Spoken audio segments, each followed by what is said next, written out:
Hey everyone, welcome. आज हम लोग एकदम मस्त तरीके से अनलॉक करने वाले हैं आपकी क्लास 10 साइंस एनसीईआरटी का chapter 2 acids, basis and salts. मुझे पता है बोर्ड एग्जाम्स का स्ट्रेस थोड़ा बहुत तो होता ही है, बट ट्रस्ट मी, टेंशन मत लीजिए। इस एक्सप्लेनर में हम इस पूरे चैप्टर को सुपर इजी और बहुत ही फन वे में कवर करेंगे। So ready? ओके, सो जल्दी से देख लेते हैं आज का हमारा रोड मैप क्या है। हम स्टार्ट करेंगे इंट्रो और एसिड की प्रॉपर्टीज से, उसके बाद हम इंडिकेटर्स और पीएच स्केल समझेंगे, फिर आएगी सबसे इंपॉर्टेंट न्यूट्रलाइजेशन रिएक्शन, कुछ रियल लाइफ एप्लीकेशंस और लास्ट में क्विक एग्जाम रिवीजन, ताकि सब कुछ दिमाग में सेट हो जाए। तो चलिए विदाउट एनी डिले सीधे डाइव करते हैं हमारे पहले सेक्शन में, intro to acids and bases. So क्या आपने कभी एक चीज नोटिस की है? अगर एक वाइट शर्ट पर गलती से करी या सब्जी का दाग लगता है और हम उस पर जैसे ही साबुन रगड़ते हैं तो वो येलो टर्मरिक स्टेन अचानक से ब्राइट रेड हो जाता है। मतलब लिटरली रेड।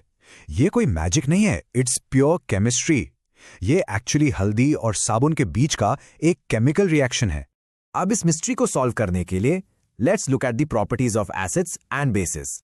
एग्जाम्स के पॉइंट ऑफ व्यू से ना ये कंपैरिजन एब्सोल्युटली क्रूशल है। एक तरफ होते हैं एसिड्स, इनका टेस्ट काफी सावर यानी खट्टा होता है और ये रिएक्शन में H+ आयंस रिलीज करते हैं, प्लस ये ब्लू लिटमस को रेड कर देते हैं। दूसरी तरफ हमारे बेसिस हैं, इनका टेस्ट थोड़ा बिटर यानी कड़वा होता है, टच करने में काफी सोपी लगते हैं और ये OH- आयंस रिलीज करते हैं, और हाँ, ये रेड लिटमस को ब्लू करते हैं। चलो इन्हें थोड़ा डेली लाइफ से कनेक्ट करते हैं। आपको पता है वो नींबू का खट्टा टेस्ट, वो एग्जैक्टली सिट्रिक एसिड की वजह से होता है। घर में रखे विनेगर या सिरके में एसिटिक एसिड होता है और दही में लैक्टिक एसिड। अब अगर बेसिस की बात करें तो आपके साबुन का वो स्लिपरी फील या किचन का बेकिंग सोडा, ये सब इसके बढ़िया एग्जाम्पल्स हैं। और लैब में अगर देखें तो एक स्ट्रॉन्ग एग्जाम्पल है सोडियम हाइड्रोक्साइड यानी NaOH। लेकिन हम केमिस्ट्री लैब में हर चीज को टेस्ट या टच करके तो चेक नहीं कर सकते, राइट? तो पता कैसे लगाएं? Let's check out indicators and the pH scale. यहीं पर हमारे इंडिकेटर्स काम आते हैं। एक इंडिकेटर बेसिकली वो सब्सटेंस है जो एसिड या बेस के कांटेक्ट में आने पर अपना कलर चेंज कर लेता है। और पता है, यही हमारी उस करी स्टेन मिस्ट्री का आंसर है। टर्मरिक यानी हल्दी एक्चुअली एक नेचुरल इंडिकेटर है। एसिड में ये येलो रहती है, पर जैसे ही किसी बेस जैसे कि आपके साबुन के कांटेक्ट में आती है, बूम, वो रेड हो जाती है। ओके, ये जो स्पेसिफिक इंफॉर्मेशन है ये काइंड ऑफ आपकी अल्टीमेट चीट शीट है।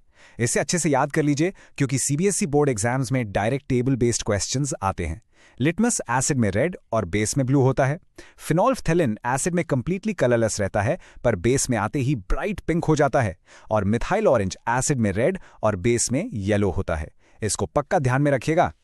नाउ इंडिकेटर्स ये तो बता देते हैं कि कोई सब्सटेंस एसिड है या बेस, पर ये नहीं बताते कि वो कितना स्ट्रांग है। उसके लिए हम पीएच स्केल यूज करते हैं। इसे आप एक तरह का पावर मीटर समझ लीजिए, जो हाइड्रोजन आयन कॉन्सेंट्रेशन मेजर करता है स्ट्रिक्टली 0 से 14 तक। 0 से 7 तक सब कुछ एसिडिक होता है, एग्जैक्टली 7 बिल्कुल न्यूट्रल है, और 7 के ऊपर से लेकर 14 तक बेसिक या जिसे हम एल्कलाइन कहते हैं वो होता है। Now what's really interesting is कि हमारे एवरीडे आइटम्स एक्चुअली इस स्केल पर कहां स्टैंड करते हैं। जैसे बैटरी एसिड यानी सल्फ्यूरिक एसिड, उसका पीएच लिटरली 0 होता है, काफी स्ट्रांग। थोड़ा आगे बढ़ें तो अराउंड 4 पर हमारे टोमेटोज आते हैं, एग्जैक्टली 7 पर फ्रेशली डिस्टिल्ड वाटर बैठा है। और अगर एल्कलीन साइड में जाएं तो बेकिंग सोडा 8 पर है और स्ट्रांग ब्लीच ऑलमोस्ट 13 के आसपास आता है। Moving right along to the next section, the neutralisation reaction. क्या होता है जब हम इन दो पावरफुल अपोजिंग फोर्सेस को आपस में मिला देते हैं? ये सच में इस चैप्टर का सबसे क्रूशियल कॉन्सेप्ट है। जब आप एक एसिड और बेस को मिक्स करते हैं तो वो एक दूसरे के इफेक्ट को पूरी तरह से कैंसिल या न्यूट्रलाइज कर देते हैं। ये दोनों रिएक्ट करके हमेशा सॉल्ट और वाटर बनाते हैं। बेसिकली H+ आयंस और OH- आयंस आपस में मिलकर H2O यानी प्योर वाटर बना लेते हैं। Let's break this down step by step with a classic NCERT example ताकि इक्वेशन बिल्कुल क्लियर हो जाए। Step 1, हमने लिया एक स्ट्रॉन्ग एसिड HCl और एक स्ट्रॉन्ग बेस NaOH। स्टेप 2, ये रिएक्ट करके एक दूसरे को न्यूट्रलाइज करते हैं। और स्टेप 3, रिजल्ट में क्या बनता है? सोडियम क्लोराइड यानी NaCl, जो आपका नॉर्मल टेबल सॉल्ट है, और साथ में water. Acid plus base give salt plus water, एकदम नीटली बैलेंस्ड इक्वेशन। ऑलराइट, अब आते हैं हमारे नेक्स्ट पार्ट पर, real life applications. Chemistry classroom के बाहर एक्चुअली कहां काम आती है? काफी जगह। एग्रीकल्चर में अगर फार्मिंग सॉइल ज्यादा एसिडिक हो जाए तो फार्मर्स लाइम ऐड करते हैं, जो कि एक बेस है सॉइल को न्यूट्रलाइज करने के लिए।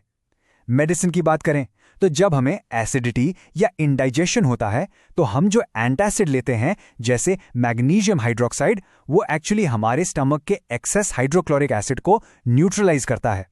और एनवायरमेंट में एसिड रेन के इफेक्ट्स को मैनेज करने में भी यही एग्जैक्ट प्रिंसिपल्स यूज होते हैं। Great job students. अब टाइम है एक high energy rapid fire exam revision का। ये रही आपकी फाइनल चैप्टर 2 की चीट शीट। इसे दिमाग में एकदम लॉक कर लीजिए। एसिड्स खट्टे होते हैं और H+ आयंस देते हैं। बेस स्लिपरी होते हैं और OH- आयंस देते हैं।